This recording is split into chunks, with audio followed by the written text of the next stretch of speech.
Hey everyone, so here we are at number 11 of these things.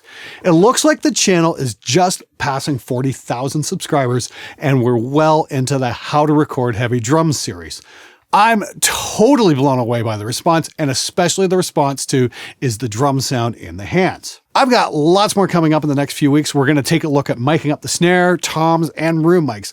Plus, there's probably going to be a few episodes on mixing drums and an episode on the Glenn Johns technique, as I've had a lot of questions about that. Meanwhile, I'll be doing an episode on this monster sitting right behind me, the Rev Generator 120. If you're a guitar player, you are definitely going to want to check that one out. Oh yeah, I've also got a new shirt design. Check it out. I came up with this the other day and realized that pretty much every live sound engineer in the entire world is going to want one of these. If the singer in your band won't listen to reason, get one of these and wear it to practice. Seriously though, if you're interested, drop me a line at facebook.com/Spectre Media Group with your size and address. If I get enough interest, I will print up a badge. Cost should be roughly $25 shipped in most sizes. The link is in the description below.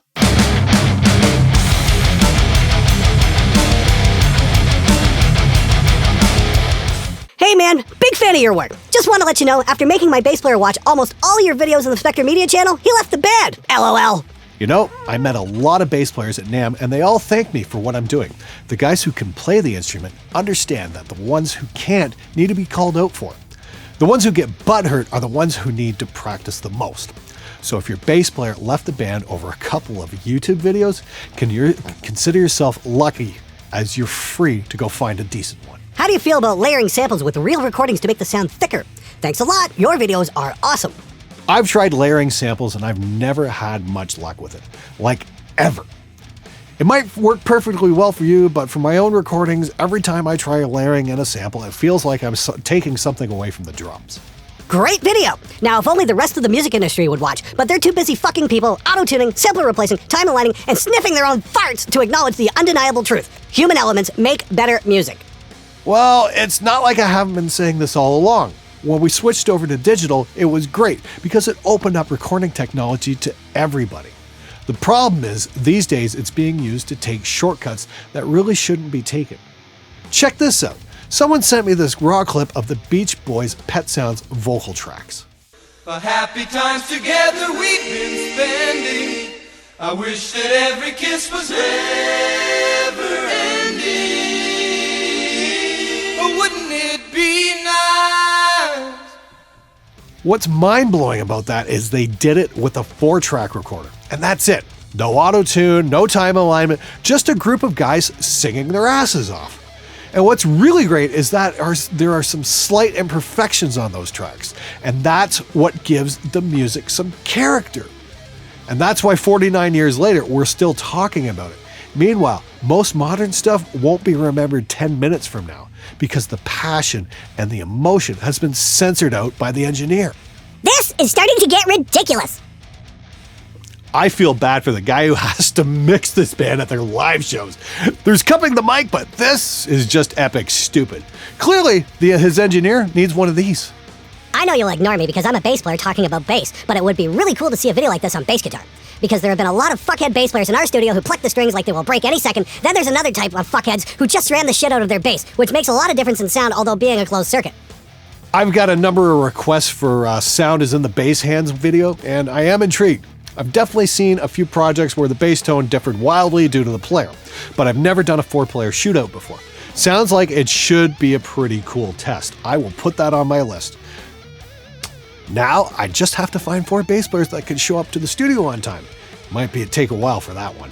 Hi, I just had a quick question. What is your opinion on Behringer, whether as a whole or certain products?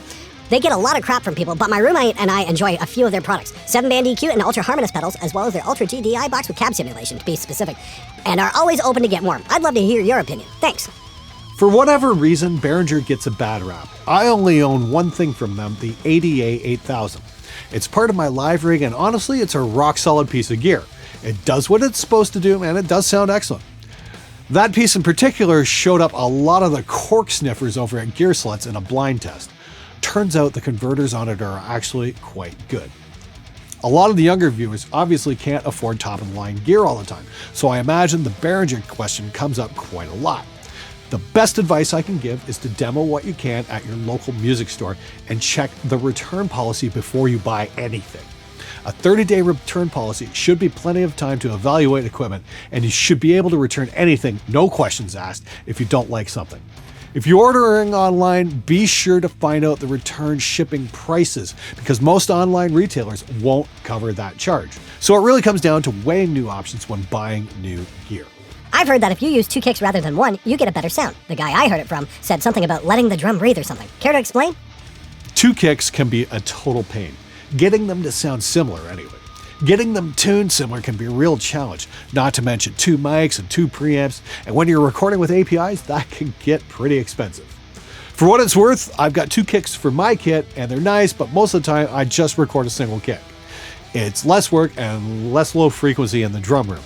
If a drummer absolutely has to have 2 kicks, I'll pull out the second, but it's not my first choice, that's for sure. Hey man, awesome videos. Do you have any tips on how to get rid of metronome bleed when recording drums? It always seems to show up in one mic. Thanks. Yeah, headphone bleed can be a real pain in the ass, especially if your drummer needs the metronome cranked beyond safe hearing levels. That signal will just bleed everywhere. I recommend experimenting with some different headphones because some will bleed more than others. I've got an old cheap set of Sennheiser that I've used for about 10 years now, and they work very well for tracking drums. By comparison, my AKGs bleed all over the place. Another helpful tip is to have an accurate tempo map that stops the click at the end of the song so you won't hear the click in the cymbal tail. And another idea would be to record a few cymbal crashes by the drummer without any click going, so you can replace any nasty ones that might crop up. Again, this is usually at the end of a song. Made it an hour out to Phoenix with Oppressor God when Tyrell Sanders realized he forgot his bass. Glenn Fricker was right. Congratulations, man! You've just submitted the comment of the month. Your Rule Number 2 shirt is in the mail as I'm shooting this. Please be sure to wear it to every single gig you ever play with your bass player to remind him that Rule Number 2 isn't just hilarious, it's also very true.